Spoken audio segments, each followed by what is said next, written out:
Olá, esse é mais uma Apostila com Vida. Meu nome é Jorge Cruz e hoje a gente, na cobertura da nossa Mostra Tiradentes São Paulo, a gente recebe o Cleiton Xavier, ele é um dos diretores de Hodgson, Onde o Sol Não Tem Dó, junto com a Clara Croma e com Orlok Sombra, um filme dentro do recorte da Mostra Olhos Livres, que já tem, né, obras bastante ousadas, um dos filmes mais ousados do festival, com certeza, e ótimo filme, muito divertido e muito crítico também. A gente vai falar de várias questões, não só de linguagem, mas também do que o Hodgson traz para a gente. É uma produção do estado do Ceará, uma união entre Fortaleza e Pacajus, né, também da região metropolitana. E eu queria agradecer o Cleiton por ter aceitado o convite da Apostila para a gente conversar. Eu que agradeço. Queria que ele falasse um pouco do projeto e, assim, nos créditos a gente vê que o material original de inspiração dele, a fonte, é um zine, O Sol de Icó Não Tem Dó, que você foi um dos realizadores. Eu queria que você falasse do processo do Hodgson, desde lá do início até vocês decidirem assim, não, isso vai virar um filme e a gente vai fazer dessa maneira. Beleza. Cara, então, o Hodgson, ele surgiu no meio de uma viagem de carona, que tava... Eu e uma amiga minha, a gente viajou durante 3 meses pelo Nordeste inteiro. A gente é de São Paulo, originalmente. A gente estava fazendo faculdade no Rio de Janeiro, na UF, em Niterói, né, na verdade. E daí, em 2015, teve umas greves muito longas, e quando não tinha mais o que fazer lá para ajudar na greve e tudo mais, a gente resolveu sair para viajar. E daí a gente ficou 3 meses viajando de carona, nesse estilo de dedão mesmo, pegando carona com caminhoneiro, mil, assim, essas coisas todas. E daí, no meio da viagem, mais especificamente, quando a gente estava chegando... a gente já estava no Ceará, no interior, a gente parou nessa cidadezinha chamada Icó, e lá a gente ficou muito impressionado com o sol, assim, a gente ficou de cara com a potência daquele sol, assim, como aquilo estava transtornando a nossa cabeça. Daí eu sempre viajo com um caderninho, assim, né, para escrever nas ideias e tal. E daí a gente começou a escrever essa história, assim, que era O Sol de Icó Não Tem Dó, que era sobre esse menino que os chinelos dele estouram debaixo do sol, no meio da estrada, e ele passa por umas psicodelias, assim, vai encontrando os personagens, vai encontrando uma galera, assim, ele vai... E daí essa zine, ela foi escrita, sabe, nesse esquema de historinha que você escreve um pouquinho, daí você passa pro amiguinho, o amiguinho escreve um pouquinho, te passa de volta. Daí a gente foi fazendo nesse esquema, assim. E só que a zine nunca teve um fim. E acho que foi no mesmo ano, ou no ano seguinte, eu estava fazendo uma aula de montagem com o Fred Benevides, e esse caderno fazia parte de um exercício da aula dele, assim, né? Tipo, que era um caderno de colagem, não sei o quê, que era o exercício da aula de montagem. E daí acabou que ele viu o que a gente tinha escrito do Hodgson, ficou muito louco, falou, cara, isso tem que virar alguma coisa, um filme, um quadrinho, não sei. E daí a gente começou a pensar muito, sim, tipo, a gente, a galera do Chorumex, né? Começou a pensar muito assim, tipo, como que a gente transforma isso em realidade, não sei o quê. E acabou que desse universo do Hodgson, que foi criado em 2015, a gente acabou tirando 2 filmes, assim, né? Que aos anos 3000 eram feitos de lixo, e o Tsunami Guanabara, que na verdade o Hodgson faz parte de uma trilogia, né? Ele é o filme que encerra essa trilogia. E só que tudo meio que veio desse zine, assim, que tá até online para quem quiser ver, assim, não sei, mas enfim. Daí meio que foi isso, assim, dessa zine, dessa história, dessa viagem, a gente acabou fazendo essa trilogia e tudo mais, assim. É até isso que eu ia perguntar, né?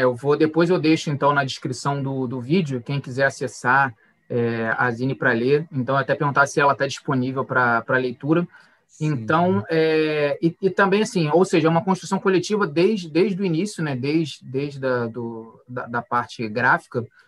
Mas você também, entre as funções, né? Queria, né, que você falasse também um pouco do processo da divisão, né? A gente já assisti também outras entrevistas com vocês, com os realizadores do Hodgson, e vocês sempre reforçam que é um filme de montagem, né? Mas eu Sim. queria que você falasse também um pouco do trabalho de trilha, né? Trilha e barulhinhos, né? Como vocês mesmo definem, porque precisa mesmo de uma... Foi feito vocês acertadamente chamam de curadoria, né? Uma curadoria musical dentro do filme. Eu queria que você falasse desse processo e como que vocês ali, principalmente na pós-produção, vocês se entenderam para chegar no trabalho final, assim, no produto final. Cara, então, começando por essa parte da música, ela é sempre muito importante na hora da montagem, assim, né? Tipo, essa trilogia inteira, quem montou fui eu e a Clara Chroma. E daí a gente tem esse processo, assim, muito orgânico, muito massa, assim, que a gente tem entre nós de falar assim, vou pegar essa cena pra montar, o que você acha disso, desse som, não sei o quê. E, tipo, o som sempre vem um pouco primeiro, assim, sabe? A gente sempre pensa um pouco no som para pensar na estrutura e no ritmo da cena, de montagem e tudo mais. Às vezes a gente fica, tipo, meses sem montar uma cena porque a gente não descobriu ou fez a música para aquele momento, assim, né? E daí isso entra muito na montagem, porque o filme, tipo assim, apesar dele ser baseado numa zine, a gente tem o quê? Umas 10 páginas, e é mó brisa, assim, né? Tipo, a gente não tinha um roteiro de verdade quando a gente começou a realizar o filme, assim. A gente tinha alguns pontos, assim, de acordo, outros nem tão de acordo, assim, e daí a gente vai fazendo, mas é na montagem mesmo que a gente pega o material e cria coisas novas e tudo mais, assim, tipo, grande parte do filme a gente não tinha pensado na hora que a gente estava filmando, assim, sabe? São coisas que surgiram depois e tudo mais. E qual que era a outra pergunta de função mesmo? Não, eu acho que você já mais ou menos falou, né? Como é que vocês dividiam também a função, né? Se vocês dividiram um pouco o filme em segmentos ali dentro da produção em si, ou se foi mesmo uma divisão mais na pós-produção. Sim, é que todo o processo é muito louco, assim, né? Tipo, tiveram algumas brigas no processo, assim, normal, né? Tipo, discordância e tudo mais. Mas o cargo, assim, né? Tipo, o que a pessoa faz no filme é muito, assim, de acordo com o que a pessoa quer chegar e fazer. Eu gosto dos seus filmes, gosto de vocês, vou chegar para fazer sei lá o quê. Tá bom, chega aí, assim, sabe? Então, tipo, muita gente da fotografia e tudo mais foi amigos nossos que tinham uma câmera, que queriam ajudar, chegaram lá, e tudo mais, né? Porque esse filme, ele foi feito com R$ 1.200. Então, tipo, não teve cachê, mas teve muita cachaça, assim, sabe? Tipo, daí era meio que isso, tudo é meio feito na brincadeira e tal, assim, né? Tipo, vai chegando galera, vai fazendo, a gente vai zoando, vai entendendo o que é para fazer. A gente sempre dá muita liberdade, assim, pro atores e atrizes também, né? Tipo, a gente meio que fala, assim, tipo, qual que é a base da ideia e deixa a galera pirar, assim, sabe? Tipo, eu sempre falo muito do exemplo da mãe do Hodgson, né, na primeira sequência, assim, que a gente tinha uma outra ideia, assim, para a mãe, só que daí a atriz, a Nirá, ela veio, assim, falou, não, para mim tem que ser desse jeito, não sei o quê, e a gente achou muito louco e, sabe, é meio que isso, é bem livre, assim, as coisas não tem muito um segmento fechado, nem nada, assim, sabe? Quem quer chegar, vai chegando, não sei o quê, e daí na montagem, eu e a Clara, a gente se resolve e finaliza tudo, assim. Eu vou entrar um pouco no conteúdo, né? Foi interessante você falar da sua formação na UF, Sim. porque o Rodson ele entrou numa trinca, né, que foi muito bem trabalhada dentro da Mostra de Tiradentes de filmes ou apocalípticos ou pós-apocalípticos, né, nesse ideal de futuro que já acontece. Sim. E o Rodson tem uma coisa muito interessante para quem é do Rio, né, que é a coisa da água, né, a vilanização da água, né, e a gente aqui, há 2 anos, a gente passa por um processo, né, a nossa fornecedora de água fornece água suja, então a gente volta essa semana mesmo, mais uma vez, todo mundo da cidade tem que comprar água no supermercado porque está imprópria para beber. Sim. Né? Então, é um aspecto distópico que a gente já vive Uhum. aqui no Rio. Né? Vocês usam esses elementos, né, super, super atuais, né, e mundanos, né, a sucata, o lixo, vocês trabalham muito sobre esse processo, sobre a dúvida sobre o que o governo nos fornece, né, que chega a água é um ponto alto da narrativa, mas você vê que, por se passar no ano 3000, a gente está em um processo. E eu queria que você falasse um pouco assim, como que vocês chegaram nesses assuntos, antes da gente entrar um pouco na estética da linguagem do filme, como que vocês chegaram nesse assunto, porque apesar da realização ser recente, né, o embrião do projeto é um pouco mais antigo, assim, tinha muitas questões ali que vocês discutiam, mas ainda não estavam ainda no calor do assunto dos acontecimentos. Isso se Sim. aumentou nos últimos tempos. Eu queria como que foram essas contribuições, como é que vocês foram chegando nesses assuntos que o filme trata. Sim. Cara, então, tipo, essas coisas vêm de muitos lugares, assim. Eu normalmente costumo dizer que vem do submundo do YouTube, assim, né?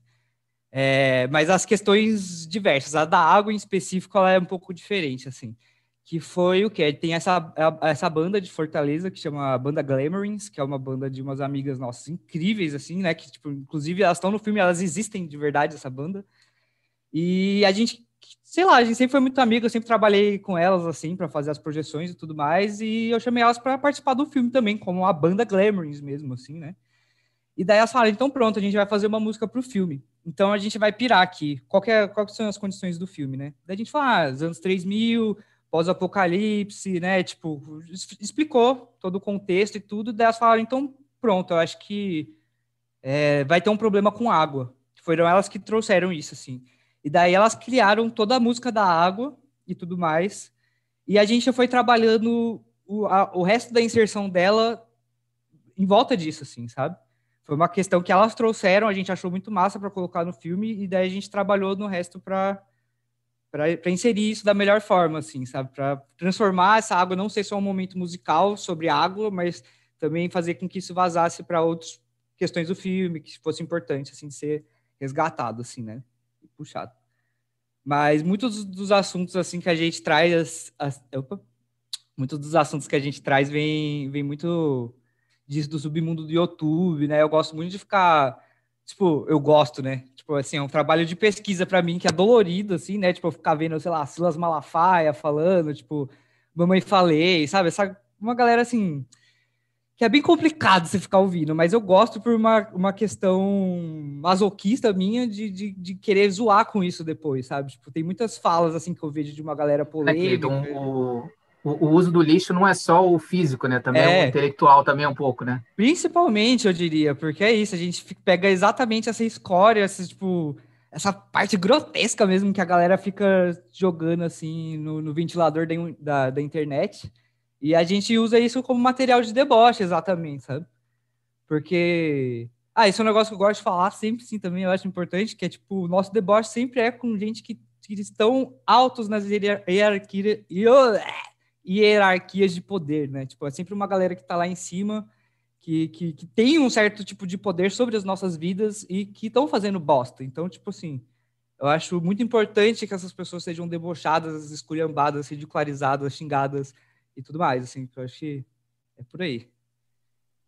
Isso vai de encontro até no que eu ia falar sobre a linguagem, né? Porque o Hodgson, assim, ele usa muitas linguagens audiovisuais diferentes, né? A gente tem do Sim. videoclipe ao jornalismo, aos games clássicos, aos modernos, mídias sociais, mas chama muita atenção um pouco dessa estética que a direita se apropriou, né? Que na verdade precisa ser reapropriada, ela não criou nada, mas um pouco dessa estética do meme, né? Uhum. Então, você trazendo assim que não deixa de ser um laboratório, você vê também essa esses grupos ali dentro do recorte opressor do grupo hegemônico, você usa como fonte, né?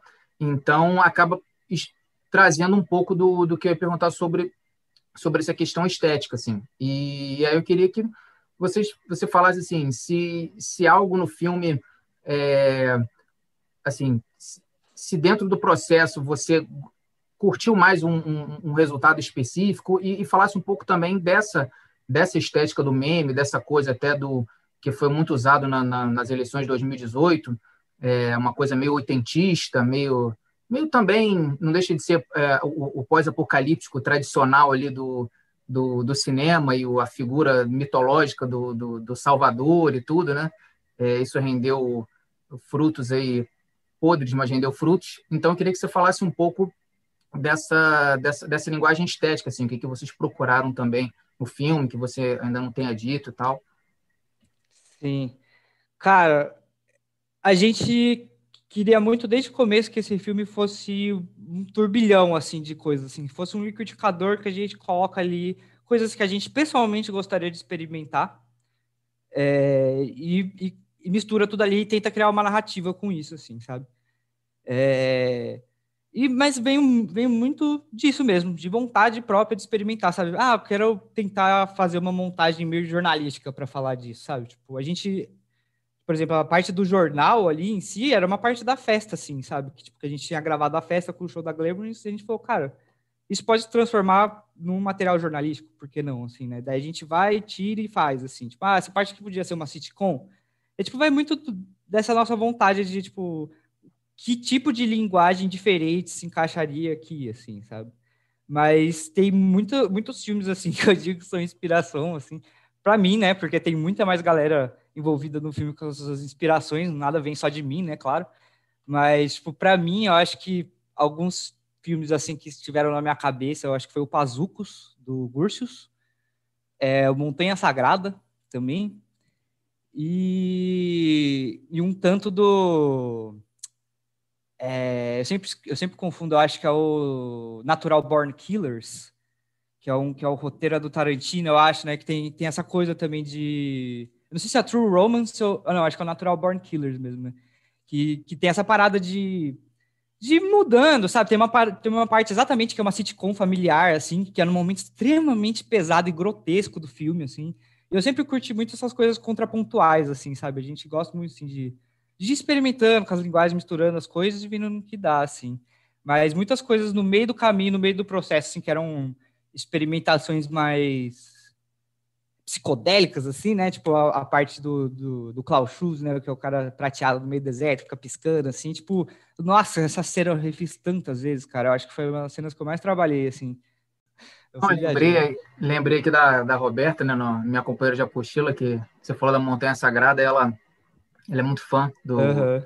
do Jodorowsky, e a gente até fez uma aula uma vez sobre o Jodorowsky e o Lynch, né? Uhum. E aí eu ia perguntar da repercussão do filme, justamente no sentido, né? Porque essa coisa da brincadeira com a sitcom e tudo, vem traz um pouco daquela estética que os últimos longos do Lynch ali, do Cidade dos Sonhos, do Império dos Sonhos, ele trazia, mas é engraçado que, assim, são filmes de 15, 20 anos atrás, mas que a reverberação era limitada, né? Quer dizer, poucos realizadores, a gente estava na mão de poucas pessoas, os grandes festivais, a repercussão, a gente vivia na virada do milênio certas esperanças, né? Você é jovem, acho que você não viveu com consciência a virada de um milênio, mas a gente tinha esperança era a palavra, né? Então muita coisa melhorou, mas boa parte piorou. E uma das coisas que melhoraram foi essa democratização um pouco da forma de fazer e de distribuir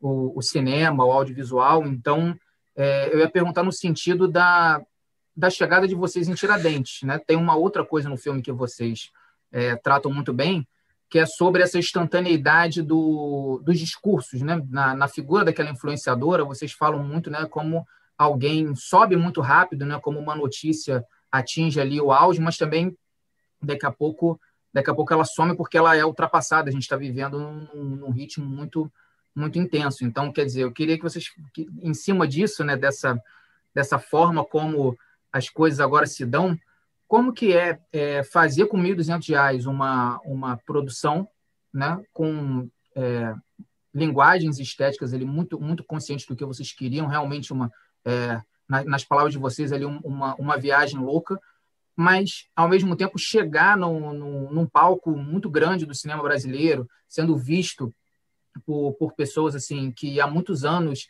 acompanham o cinema nacional, e vocês estarem ali nesse espaço, ocupando esse espaço do lado de Glenda Nicásio, do lado do Isaac Donato que venceu, quer dizer, como é que vocês se sentem aí num espaço como a Mostra Tiradentes? Cara, então, isso tá sendo bem louco, assim, tipo, bem louco mesmo, assim, tipo, porque eu não esperava essa recepção tão boa, assim, tipo, Cara, quando eu tava fazendo o filme, a gente tava fazendo o filme, eu cheguei pra galera que tava atuando e falei, gente, eu acho que esse filme vai ser um tanto pesado, assim, eu não sei, tipo, se vocês tiverem algum problema com a imagem de vocês ser associado, por exemplo, a policiais sadomasoquistas, sei lá, tipo, tem umas coisas pesadas, né, tipo, a galera cheirando pó na imagem de Jesus Cristo, sabe, tem umas coisas que são bem pesadas, eu sei disso.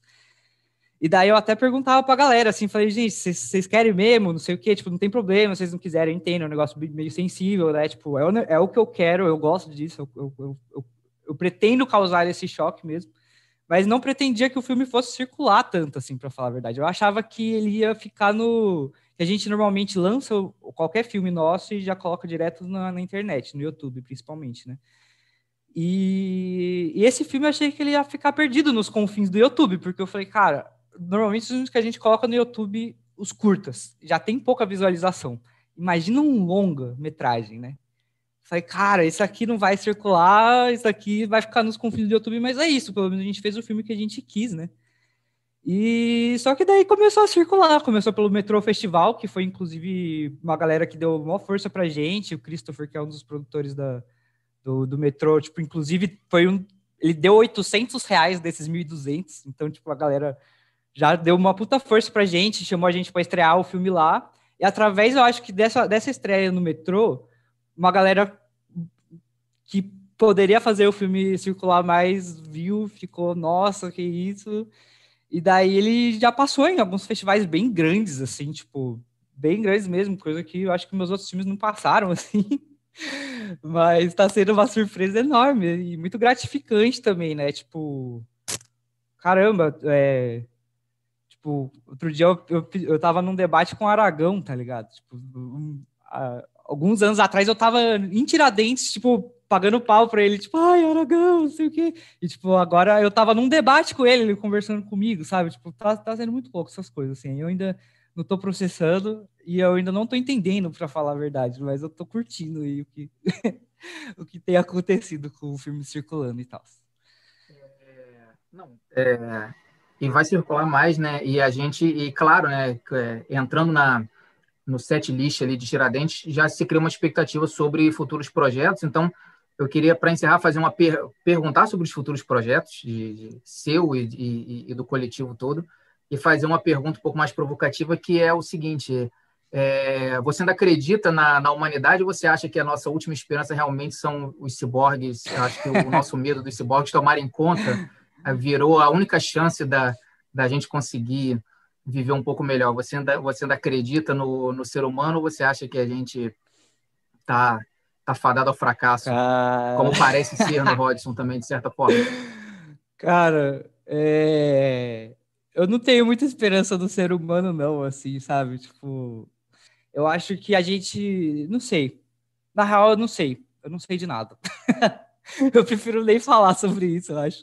Mas eu acho que o ser humano é sim um bicho muito hipócrita por natureza e é muito difícil ele se encaixar. E se ele se encaixar, às vezes a gente acha que se encaixa, que a gente tem um objetivo em comum, mas quando a gente vê, a gente não tem nada, assim, sabe? Quer dizer, eu tô falando, eu tô viajando, eu acho que eu quero parar de falar sobre isso. Porque eu não sei, é algo que eu penso ainda. Eu acho que eu preciso pensar muito mais do que sair falando assim, tá hora. Mas Os futuros projetos aí de vocês, quando é que a gente vai ver vocês de novo aí, pro... circulando com novas obras? Cara, então, a gente tá um pouco traumatizado de fazer filme sem grana, né? Daí, então, a gente já até tem várias ideias de filme e tal. A Clarinha tá arregaçando lá com vários projetos que eu tô participando também. Mas a gente tá com um projeto um pouco mais ousado, que eu nem sei para quando que vai acontecer, que seria um outro longa-metragem, assim, que não tem nada a ver mais com os anos 3000, com esse universo futurista, mas eu acho que talvez tenha muito a ver com a mídia também, que é algo que a gente gosta muito de trabalhar, assim, vai ser um filme bem, uma epopeia midiática, eu diria. E daí, só que é isso, né? A gente tá terminando, escrevendo as coisas certinho para conseguir um edital, alguma coisa, ou algum mecenas santo que queira dar dinheiro pra gente, alguma coisa. Porque fazer filme sem grana, ainda mais nessas épocas, cara, é suicídio, assim. E gerou muitas tretas entre tipo, não, muitas tretas não, né? Mas, tipo, porra, é complicado, sempre complicado. Sempre bom ter dinheiro para fazer qualquer coisa, né? Mas é isso, assim.